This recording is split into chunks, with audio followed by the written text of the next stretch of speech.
I did notice that with Broughton, there wasn't as much laughter as there normally is. Yeah, because you're the one that brings the humor. That's right. Matt's not funny. No. You look funny, so, Yes, I do. I do appreciate the larger shirt, and I do appreciate your hair being fixed now that we're all back. I'd appreciate it if you would play some intro music after Troy says. But first, we got to kick it. Welcome to Hardheaded Podcast. Hardheaded Podcast. I'm your host, Chet Sears. With us, as always, Matt Amos.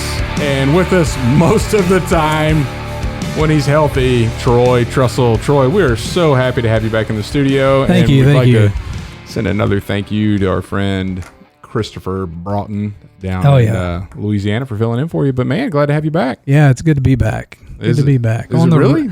Road to recovery. Did you think you were going to be back? Man, there was a time sitting in that hospital bed where just didn't know. Yeah. It becomes a mind game. Yep. Because really your lungs are just not working. There's really nothing you can do about it except the little breathalyzer thing that they give you to practice on, and oxygen flowing through your nose. You just gotta just trust the medicine and trust that they're doing everything that they can for you. So fun. So on that little machine, was it sucking or blowing? It was sucking. Yeah, you do suck. Yes. Matt's been waiting a long time to tell that joke. I know. Glad I could amuse you. I'm glad you're here to be amused. Yeah, so. What's on your mind, man? Man, so of course, what's been on my mind lately is just COVID recovery. Yeah.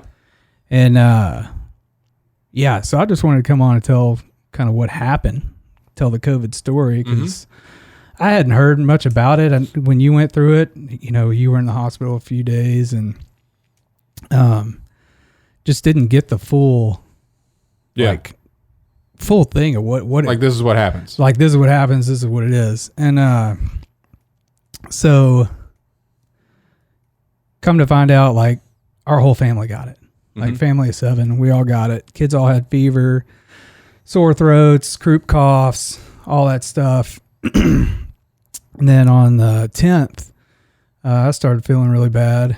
And so my wife was like, hey, let's go get tested. I mean, kids usually get over croup in about 24 hours. Right. They're still got fever 3 and 4 days later. Yeah. So I went and got tested, went through all that, took about 45 minutes. They called me an hour later. You got COVID. So, but they didn't tell me what to do.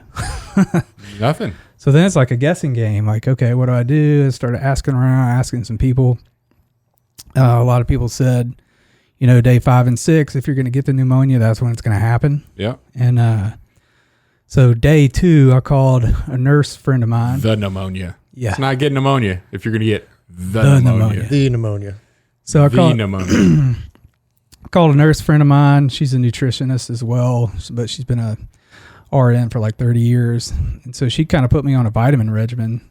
I was taking zinc, vitamin C, quercetin, a couple other things. And that was keeping me at bay, like keeping me feeling okay. Didn't improve you, but you didn't get worse. Right. Didn't improve, didn't get any worse until day 5.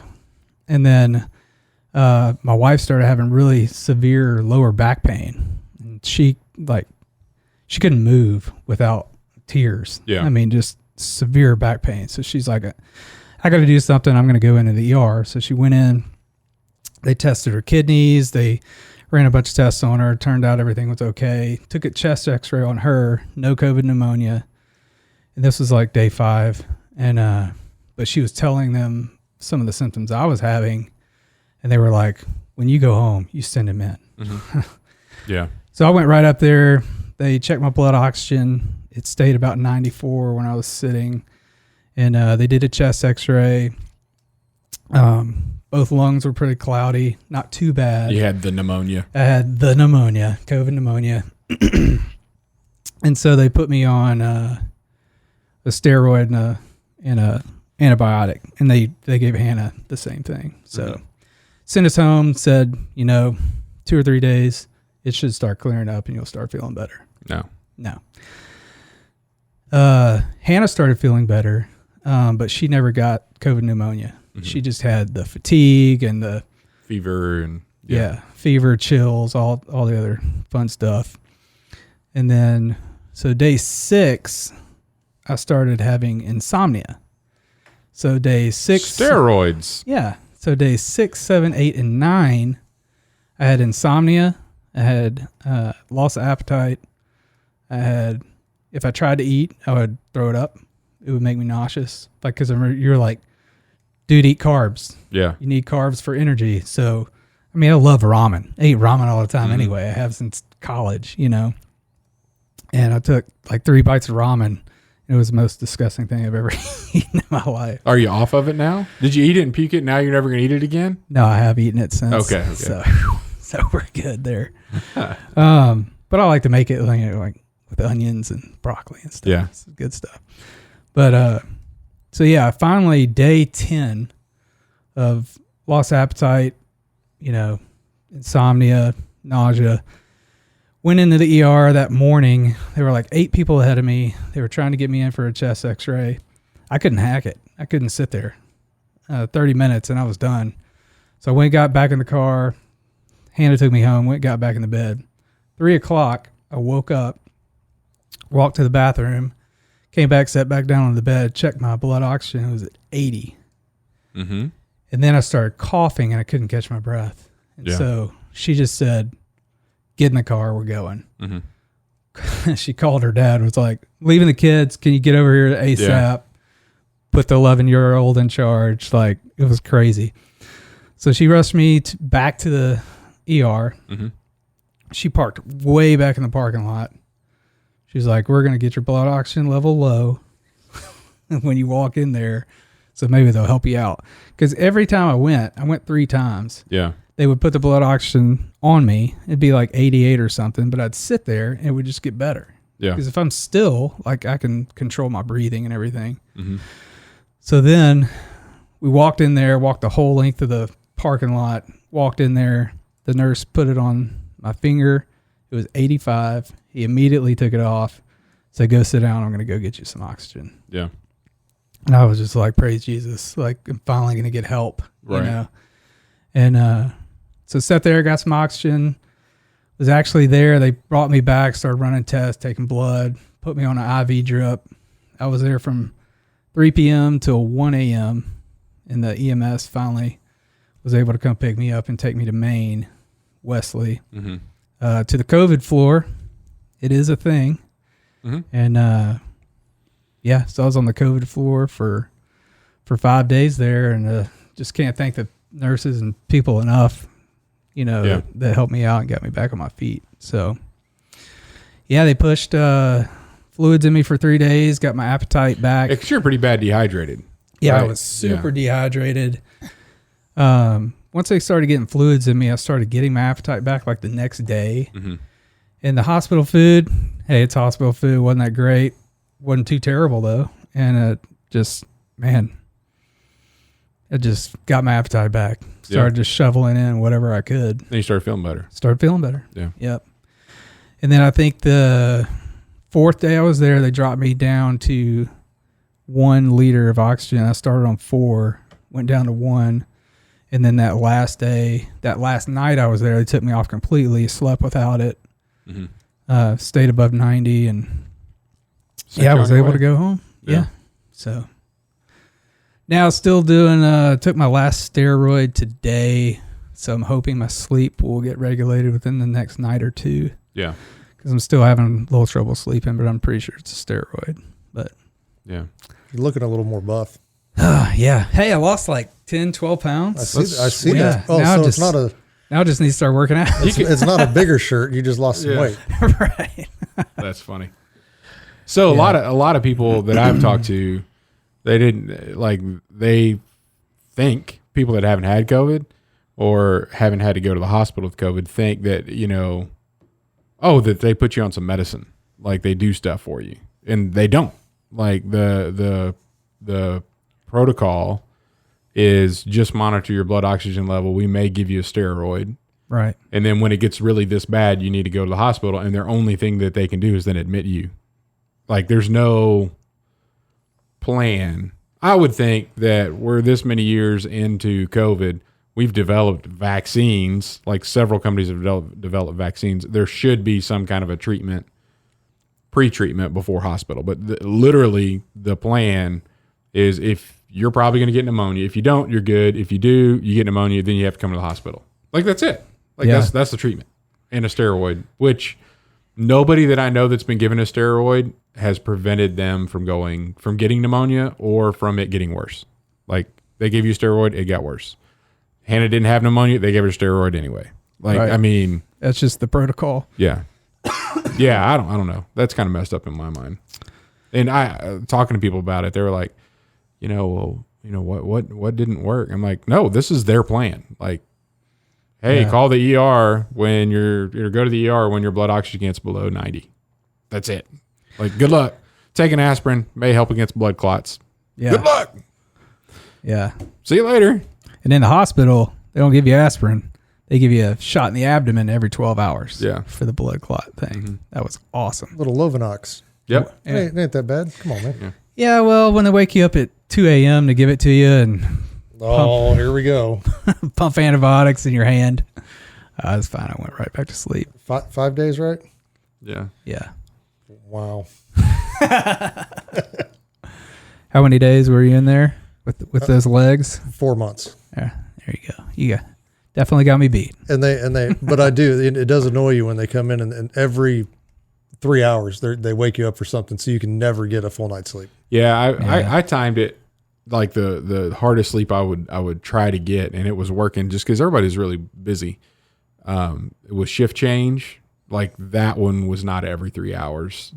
Like when they changed the shift between nights and days. So they'd come in at 3, but they typically wouldn't show up until 8 with the new person on the shift, which really was when the food came too. So I would get like 5 hours between 3 and 5, and that felt pretty good. Well, they were waking me up at 2 for the antibiotic and sometimes the blood thinner. And then they would wake me up at 6 to give me my thyroid pill. And then they would take blood and they would do vitals. Mm-hmm. And I'd go back to sleep for an hour, and they'd bring breakfast about 8:30. Yeah. So, yeah, got to be routine. So it was fine. Well, now, hey, man, you got some immunity. That's awesome. That's right. Got some antibodies. Who knows how long they last? I hear 3 months to 12 months to whatever. But, hey. Who knows? I'll take them. I got... Well, when I got it back I got Labor Day of last year, and I've been good so far. So who knows? Yeah, it's still not going to be as bad even if you don't have antibodies. Yeah. So you knocked it out with Dayquil and NyQuil. Yeah. I don't know if he had it. Did you get tested? No, I didn't get tested. You didn't have it. There's no way that you knocked out COVID with Dayquil, NyQuil. I well, you see all the people that are pretty much asymptomatic, they get it and it really doesn't bother them too much. But I mean, it was the most sick that I've been in a long time. I mean, there's nothing that wipes me out. If I get something like that, I'm out for typically maybe a day or two. Yeah. And I come right back around. Yeah. But, that was 4 days that running a fever that was 102, 102.5, something like that. And then on the 4th day, I just got this really disgusting smell in my nose. And had you showered the previous 3 days? No. I well, then that's what it was. That's what the disgusting smell was. It must have been so bad that I just lost my smell for like about a month. Yeah. A little more than a month. And then, on day 5, I started getting up, and really getting around and doing stuff. And, that's why we were telling you to just keep moving. Yeah. And, but, it was labored breathing for probably 2 weeks. Did you hate us with all of our messages to you? you? No, man. Y'all kept me going. Quit laying around. Get up, move. Oh, it was good. Do something. Yeah. Because start sucking. Yeah, because it's really... I mean, it is a mind game because your body, you just don't want to do anything but lay around. Yeah, you're just, and that's the worst thing that you can do for yourself. For pneumonia, is just lay there on your back. So, but yeah, that when I got out of the hospital, the one question I had for the doctor was, when can I lay on my back again? And he was like, well, your lungs are clear. You're good. You're cleared for that. So that's just in general not healthy for you. What? Ever. Laying on your back? Yeah. Quit doing it, man. Shouldn't do it. True. Then why are all hospital beds elevated to the point where you're on your back? Huh? Oh, because the hospital is just, that's how they do it. Okay. They have access to everything that they need to give you your shots in your stomach, your little tummy. Little tum-tum shot. Little tum-tum shot for your blood clots. Yeah. See, now I went. But it was funny because they're telling me I need to lay on my side, and I'm like, you're going to have to pull one of these wires out of me if you want me to literally be on my side, because I can't. Like, the IV was in the place where if you moved your arm, it would kink. It's like jab you or whatever. Yeah. So now, did your hospital bed, like, was it air cushioned? Yeah, all of them are, so you don't get bed sores. Yeah, that was awesome. I missed that. Well, Matt got his bed in with the with the quarter slot and everything. Yeah, all right. Yeah. It works really well. Yeah. Yeah. Maybe you could let Troy borrow that for a little while.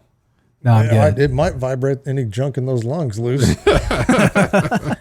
But yeah, it's kind of funny because that you're talking about bed sores. So I was in there for back when I was injured for 4 months, and they kept saying you need to put a pillow under your butt to lift it up to ease, or you're gonna have a really nasty bed sore, because I already had one on my tailbone, and it hurt to be on my tailbone anyway because it was shattered when I landed on it.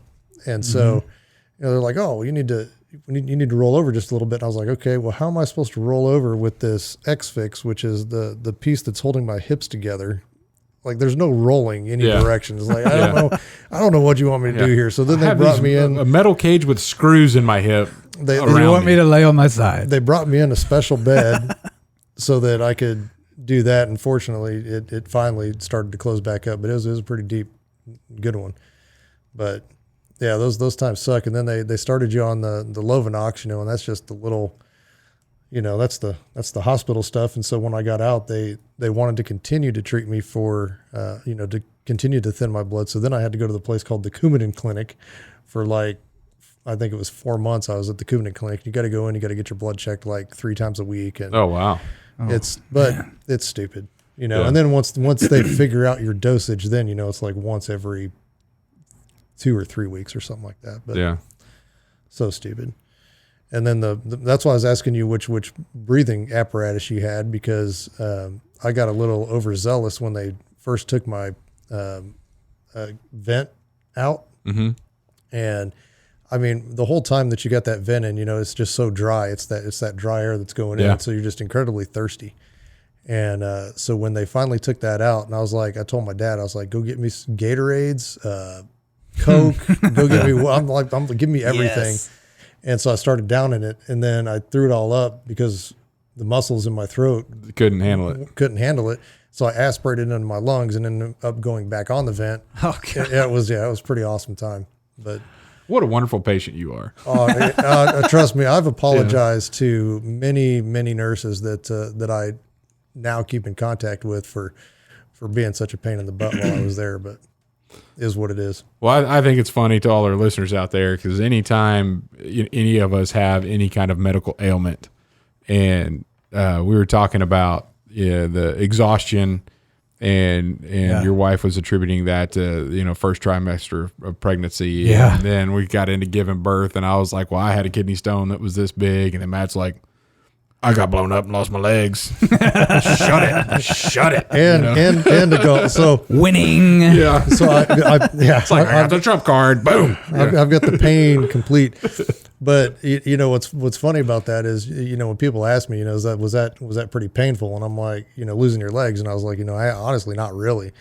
I go, the 2 most painful things that I experienced were, number one, I had a gallbladder with a blockage, so it was inflamed. That was number one, because that was the worst pain I've ever felt in my life. I mean, I've heard that gallbladder surgery is pretty rough. My mom and my father-in-law both been through that. Like sustained, or was like a sharp boom, or is No, it, just, it started out just like I felt like there was just like I'd slept wrong and my back was just feeling kind of funny. Yeah. And then, that was about 5 o'clock in the morning. Then by 7, I mean, it was a constant, absolute pain. Right. Like, and I'd never understood, you reading books or something like that, and the person was writhing in pain. I was literally in that bed. I know what that is like now. I'm writhing in pain, and I've got that X-Fix, so I can't move anywhere. So I'm just kind of stuck on my back. I can't do anything to relieve that pressure. And they finally got me down into surgery at 2, and I'd had so many surgeries up to that point that they couldn't even, they didn't want to take it out. And so all they did was they went in and they're like, all right, we're just going to stick this big needle through your liver into your gallbladder, and we're just going to drain it. I was like, whatever you got to do. Yeah. And so, at this point, I don't care as long as it's something. Like my mom heard me use words that she has never heard me use when that was going on. Just Marine words. It's okay. Yeah. Like extreme Marine words. And so, and what's funny is I brought it up to her and she goes, well, I don't remember that. And I was like, oh, I do. Yeah. I was acutely aware of everything going on at that moment. And so they took me down and to, what do they call it? Nuclear medicine. And so that you're Nuclear. Oh, however George W. said. Nuclear. W. And so they put you up on the screen, and so you're just under basically conscious sedation for this thing. And so you're watching them put the needle in and all that, and then like immediately, boom! As soon as it hit in there, it started draining. Complete relief. Yeah, that's awesome. Incredible. And then, so that was number 1 worst pain of my life. Number 2 was the kidney stone, because I've dealt with that multiple times and been to the hospital multiple times for it, to where they think that you're a drug seeker. And I'm like, I'm not getting these stones for drugs. I promise. Yeah. Like I'd rather just not, I'm not, that type of stuff doesn't, that's not my cup of tea. And then 3rd would be getting blown up. Yeah. But so now, it was kind of funny though when we got the text that, oh man, this is like my wife says this is what it felt like being pregnant, and I'm like, come on, man, whatevs. I remember when you were in the hospital with kidney stones, we actually shot an episode for our old the first one when I was getting old hunting for TV show. Yeah, that was I was just going in for surgery for that. They had already relieved the pain with a stent. And the best scene of that whole show, there were 2 ducks that flew through the parking lot that morning, and I actually got them on camera flying through the parking lot, seeing the hospital. I thought the best one was the automatic faucet for Sean, and it didn't work. And he's like trying to get the faucet to turn on, and it wouldn't turn on. And then he's like, well, I'll go to the next sink. And as soon as he walked away, the faucet came on. And then he's like, oh, it's working. And he goes back and it doesn't work. I mean, like, it was comedy gold for that. Yeah. Comedy gold. In a world of COVID, can we please get some automatic faucets that actually work? Because I will I'll go to the airport, sit there for a couple of minutes, and then you feel ridiculous that you're trying to convince this machine to give you water. Yeah. And you're just like, screw it. I don't know why we can't just go back to foot pedals. They got foot pedals in a lot of the hospitals for doctors and stuff. I don't know. Let's do foot pedals. It's a problem. Yeah. Technology's not helping. Foot pedals on doors, foot pedals for... Yeah, let's just do foot pedals for everything. Yeah. That's real sensitive. Yeah, for people that don't have feet. You got feet, bro. I don't have ankles.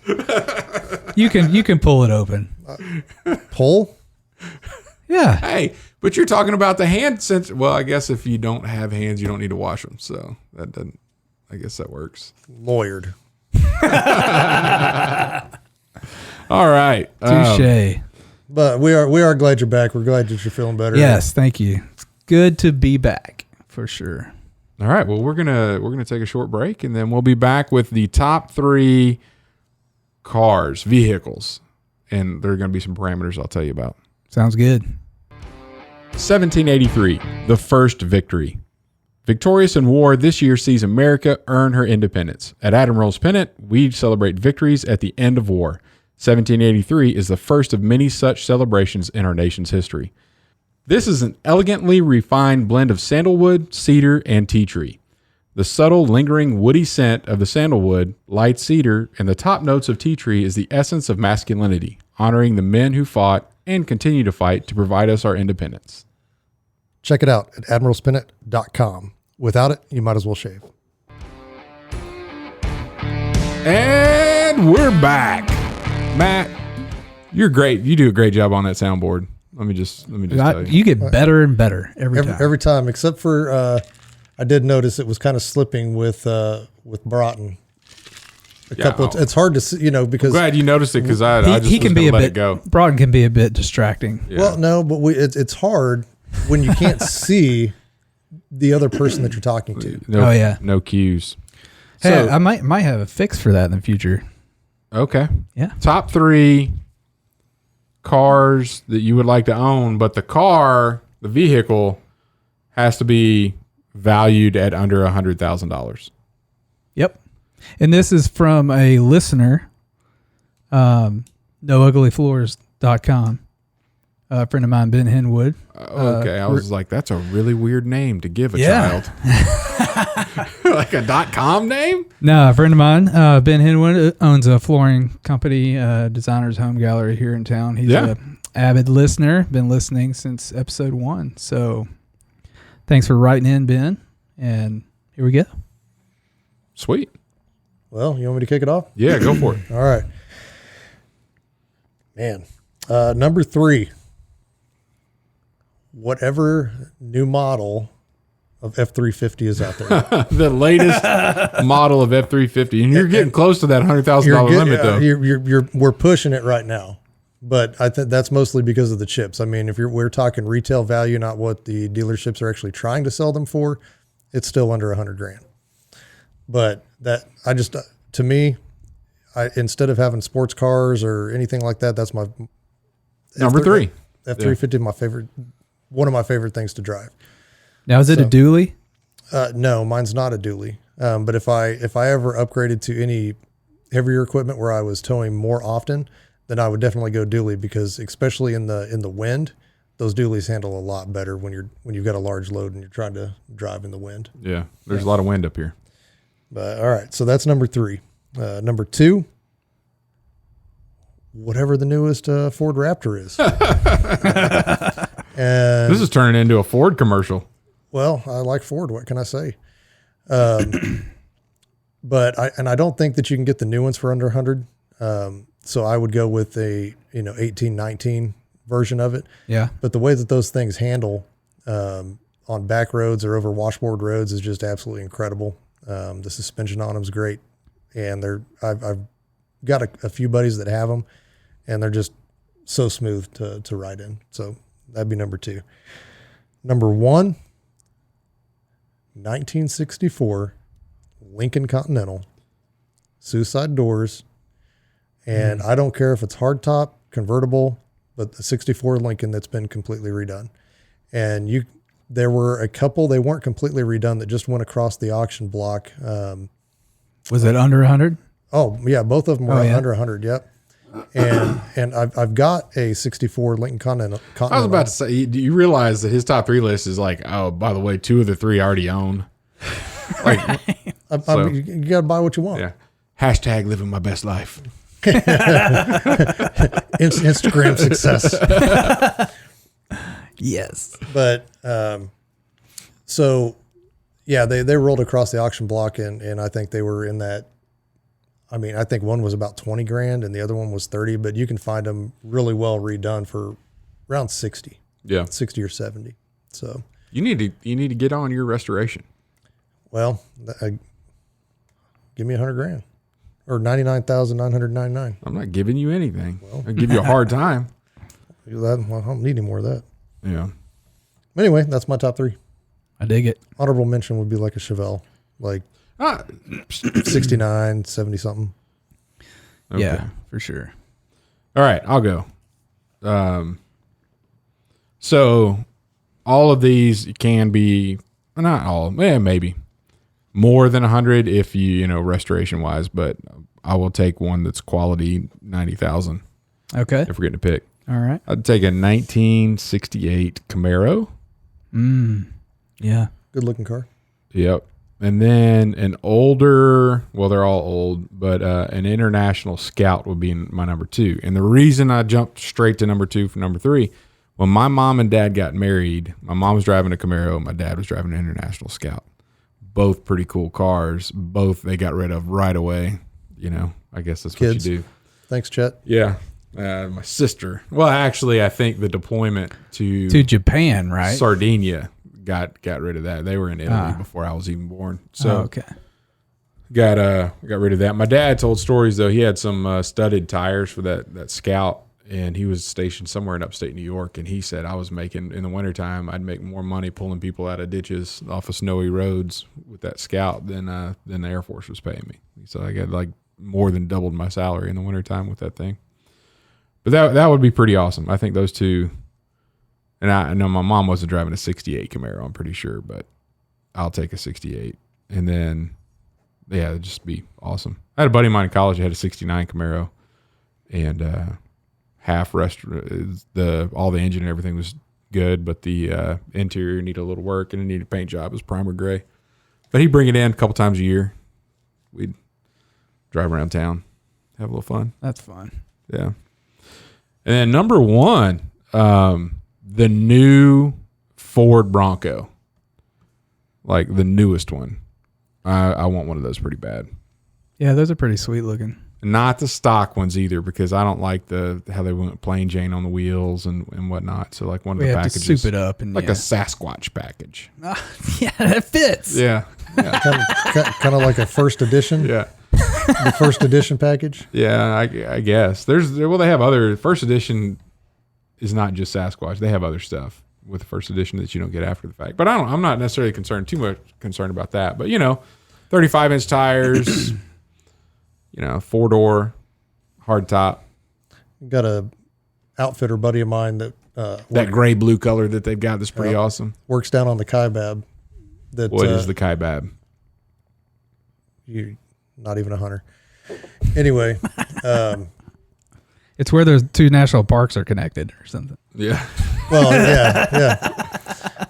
No, but that's down there in Arizona. It's a really big hunting thing, really close to North Rim, the Grand Canyon, all that kind of stuff. That's where I shot my buffalo. Oh, okay. But they do bison hunts and elk hunts and all that kind of stuff down there. But their fleet basically consists of all Ford.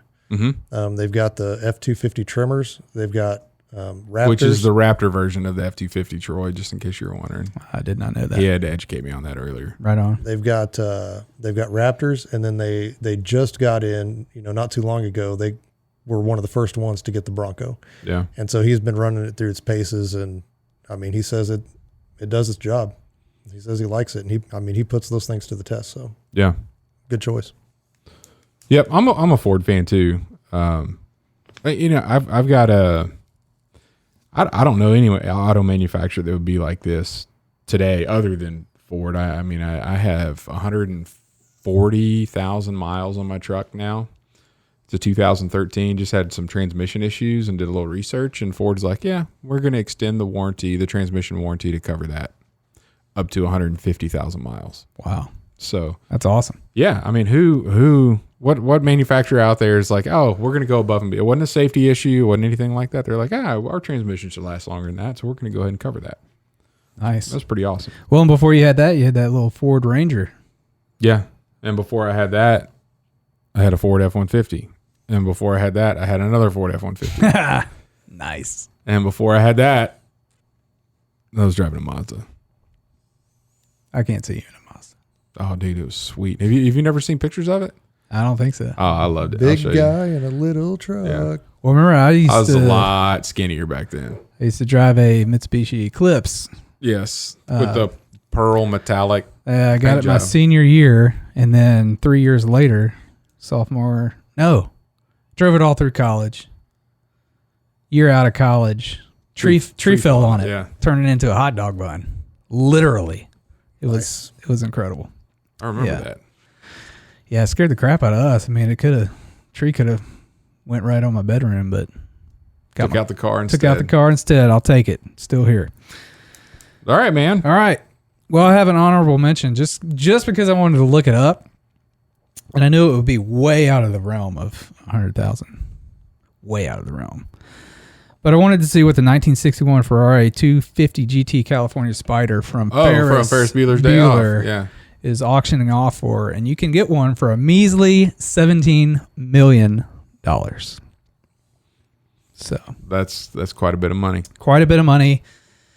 It'd be fun just to drive one of those. Yeah. Just one time, kind of ramp it to the Star Wars theme. I don't know. I think it'd be amazing. Powerball's up to 570 million. Ooh, might have to go buy a ticket. Chet's buying a jet, Really? Yeah. and he's putting me on staff for my current salary, so I'm okay with that. Yeah. I'll work something out with you more than your current salary. Oh, I'll take it. Yeah. You would contribute more. I'm sold. I'm in. I would never be there. I'm not. I feel my odds of winning will go up if I actually buy a ticket, though. So I need to do that at some point if this is all going to work out. Can't win if you don't play, right? Right. That's right. All right. Well, and in my research, they made 3 replicas of that model car For Ferris Bueller. for the movie, just to drive around and kind of tear up. So thought that was pretty interesting. Anyway, number 3, a 2022 Ford Explorer Platinum. I've always wanted a Ford Explorer. I don't know why. It just, I need an SUV because all my video equipment and everything, my car is pretty much my office where I house everything. And just having a new Ford Explorer Platinum, I think it would be pretty nice. Awesome. Yeah. Yeah, it's only $54,000. Yeah. Only. Yeah, that's it. Gotta So look, the car I drive right now, brand new, was $45,000, but I got it used at like $20,000, and just recently paid it off. Yes. So Sweet. pretty excited about that. Number 2, going electric, guys. 2022 Tesla Model S, weighing in at $85,000. I think it'd really be cool to drive something that I didn't have to fill up with gas all the time. Yes, but we literally had this discussion a couple days ago. it wasn't not because of the top 3. We just started talking about Teslas or electric vehicles in general. Like I couldn't do it. Like physically, I have places that I go that I couldn't charge, and if I couldn't charge it, I wouldn't be able to get back where I go. Yeah. So it would have to be an and one vehicle. Yeah. Because you can't just charge them somewhere. But like if I'm going up to deer hunt, like I'm hosed because I won't be able to get back, and I just can't plug an extension cord into that joker. I don't think. Got to put in a charging station up at the deer camp, right? I'm not doing that. I don't know if we know enough about how they actually charge because you can plug them in at your house. But you have to have this special station to do it. It's not like you're running your electric weed eater extension cord and just plugging it into your trunk. Yeah, you have to have a Special deal. special charging station. And then the more people that get them, like how long does it take to charge at one of these fast charging stations at a gas station somewhere? I have no idea. You're like, if it takes 30 to 45 minutes and somebody's already there, like you have to wait 30 or 40 minutes for somebody to get out of the way and then you charge it. I think you just charge every night at home. If you're just around, I'm thinking, heck, I want to go down to Lake Fork and go fishing. Oh, nope. I'm going to have to stay the night now because I can't get down there on one charge. It doesn't make sense. But if you're going to have it like in town and just driving around. Oh, if I'm going to have it in town for work and driving around and I hear they're fast. Yeah. Is that the one that the Model they have S? Is that the support. one that has the gull wing doors? I have no idea. Oh, okay. Probably not for 85. I just looked up the most expensive Tesla and that was it. Oh, it's was an it? SUV. It's not like the fancy one. It's it doesn't look like it should have gull wing doors. It's not like 80s model cars with gull wing doors. Yeah. All right. There's and then- one in the drop off line to school that I get behind all the time. Yeah. Kids got to get out. It's like, whoosh. They're like eerily quiet. Well, they're electric motors. I know. It's just crazy. Yeah. Like, yeah. Safety. It's a safety. You can't hear them coming, so you got to watch out. That's covered in the office. Oh, yeah. Yeah. Jim pushes Dwight up against the thing and the shrubs or something like that. And Dwight's looking and he couldn't, because he couldn't hear the car coming up. It wasn't a Tesla. It was like a Prius. All right. And number 1, State Electric. Okay. 2022 Ford F-150 Lightning. You can get one souped up for $90,000. And the commercial says that bad boy will charge your house. It acts like a generator almost. Yeah, it's kind of neat. I am all in on that. With the long range package, you have a 350 mile. 405 is what I saw. Really? Because when they revealed it, it was 380. Oh, it was 380. Yeah. I thought I saw 405. But then you're pushing it because it's like, well, if it's the way you're going into the wind, yeah, using more power. Or if you've got a load, how many people could you imagine though? I think what's cool about it, it's like a really neat thing because like the hood is a storage place up front, and you'd never have to bring your equipment in to charge it. All your I camera, just charge video everything stuff in my car. Yeah, and then you just go home and charge that sucker. Love it. I think it's pretty neat. I think Ford's doing some pretty cool stuff. I'm all in on the Ford F-150 Lightning. I told Hannah, whenever I make 90,000, I'm going to buy one. Yeah, just write the check. Just that's it. Write the check. Write the check. That's awesome. Thanks. This turned into be almost a Ford commercial. Pretty much did. We are open to sponsorship. The Ford. At Ford.com. Yeah, I will say 6 of our 9 are Fords. I counted Lincoln in there. I've never had a Ford until I had that Ford Edge. Yeah. And just fell in love with it. Yeah. Like, love it. And I've always been in your trucks, and they're always done well. And yeah, Ford. Smooth ride. American made. Back up their product. They do. All right. We're going to move on to a good word. Thanks for that. Good top 3. I'm not going to argue with any of that. Yeah, it was good stuff. Matt, you got a good word for us, buddy? Maybe. Yeah. I think I'm on pins and needles. I know you are. Especially since I came in here and said, what? I got a top 3 today? Yeah. Or a good word we're today? recording today? Oh, I'm supposed to be prepared today? What? Yeah. Imagine that. But, you talk about COVID and all that kind of stuff and your recovery and going to the hospital and how the nurses and all that kind of stuff and how they took care of you. Oh, yeah. And what you're seeing on social media is a completely differently painted picture. You've got all these doctors protesting saying, if you're unvaccinated, I'm not going to treat you and blah, blah, blah. Yeah. And then I see a bunch of people on social media saying, well, if you don't have the vaccination, then, at this point I've got no more sympathy. And so the word of the day for me would be compassion. And I like it. It's everybody's personal choice to do something or not to do something. Because they see what's best for them. And let's not let that get in the way of actually still being there and loving each other, right?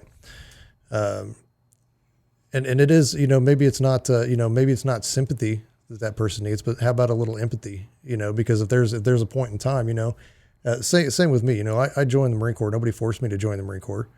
I lost my legs. Is that anybody else's fault but my own? No, it was my choice to do that. But there's a whole group of people that have, empathy and compassion towards me, and the situation that I went through. So what's different about being vaccinated or unvaccinated?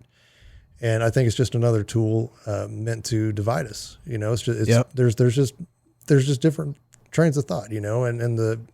If you think that the research is there and that you trust this 100%, good on you. Go do it.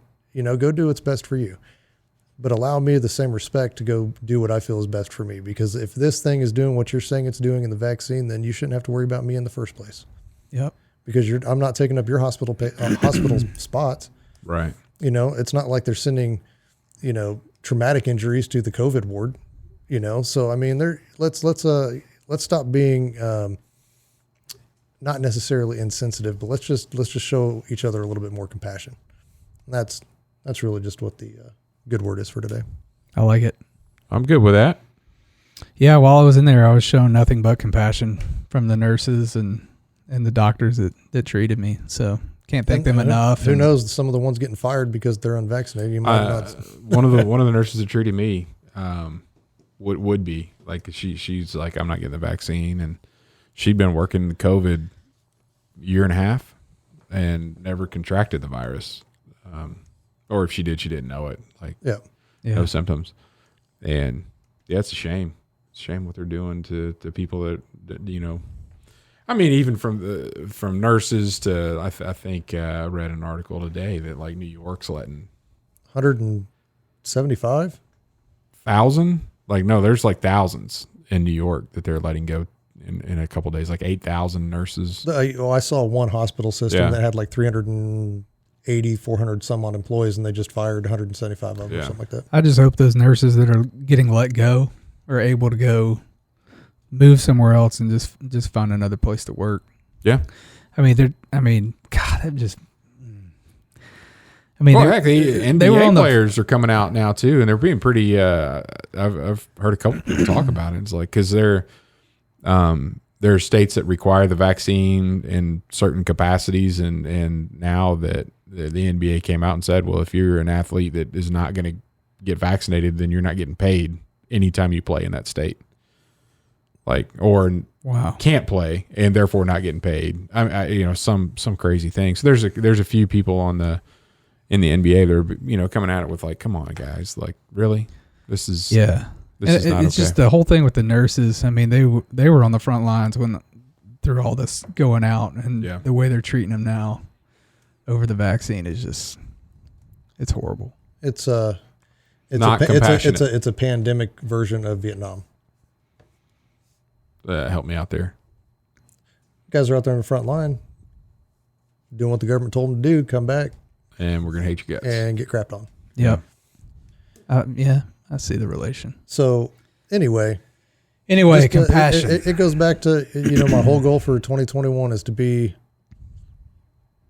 nicer, be more kind, not be argumentative online, trying to bring people together. I like how you quantified the not be argumentative with online, because he has not stopped being argumentative in person with me. But that is because you can hear my tone, inflection, and how I actually mean to say something. And I'm not completely being mean. And I'm compassionate. I'm so compassionate to people that are like Matt. That need it. Anyway. All right. Who's bringing us on out? I will. Thank you for tuning in to this episode of Hardheaded. I'd like to thank Admiral's Pennant, our sponsor. Wonderful beard oil for your face. If you're not using Admiral's Pennant beard oil, you might as well shave. And find us on social media, Hardheaded Podcast. Hardheadedpodcast.com. You can drop us a note there. Listen to us on Apple Podcasts, Spotify, and anywhere else you like to listen to podcasts. Yeah, please share this episode. Give us a rate and a review wherever you listen to podcasts. It really helps us get the word out. And let us know in the comments of Facebook. I waited. Pause for you to drop there. You talked over it. What are your top 3 cars? Yeah, let's hear those top 3 cars under 100K. All right. We'll talk to you next week.